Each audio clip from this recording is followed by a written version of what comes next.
Dans les pages de France Dimanche, paru ce vendredi 28 avril, nos confrères sont revenus sur une affaire aujourd'hui connue par tous les Français, l'affaire du petit Grégory. Ce jeune garçon de 4 ans qui, le 16 octobre 1984, en fin d'après-midi, a été retrouvé mort et ligoté sur les bords de la Vologne. Un crime qui n'a toujours pas été résolu depuis toutes ces années mais concernant lequel un seul homme a été suspecté. Un certain Bernard Laroche qui n'est autre que le cousin du père de la victime. Pour cause, suite au premier témoignage de Muriel Boll, qui avait raconté aux enquêteurs avoir aperçu Grégory Villemain dans la voiture de Bernard Laroche le 16 octobre 1984, le contremaître a donc été considéré comme le principal suspect dans cette affaire. À sa sortie de prison, le 29 mars 1985, Jean-Marie Villemain, convaincu par sa culpabilité, l'a tué de sang-froid.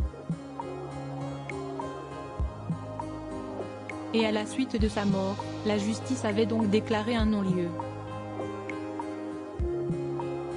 Mais voilà, d'après des sources proches du dossier, l'hypothèse qu'il ait effectivement tué le jeune garçon reste plausible. À ce jour, ni la culpabilité ni l'innocence de Bernard Laroche n'ont été formellement proclamées, ont rapporté certaines sources à France Dimanche. Mais la décision de 1993 laisse clairement entendre que, du moins d'après les magistrats instructeurs qui en sont à l'origine, la piste Laroche initialement identifiée par les premiers gendarmes chargés de l'enquête était probablement la bonne. Supérieur à lire, affaire Grégory Villemain, zoom sur l'arbre généalogique de la famille Bernard Laroche a enlevé l'enfant en janvier 2020, maître Thierry Moser, l'un des avocats de Christine et Jean-Marie Villemain, était présent sur les ondes de RTL afin de partager quelques confidences sur cette affaire. Face à Jacques Pradel, l'homme de loi avait ainsi indiqué qu'il était convaincu que Bernard Laroche a enlevé l'enfant.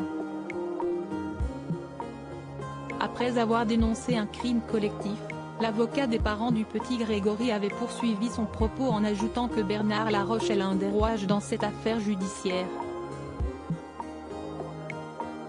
Nous pensons que Bernard Laroche est celui qui enlève l'enfant et qui ensuite remet l'enfant à d'autres personnages. Ce sont ces personnages qui organisent la mise à mort, l'exécution de ce malheureux enfant, avait-il ajouté. Un scénario qui, malheureusement, reste difficile à vérifier. Crédit photo, Dominique Jacovide.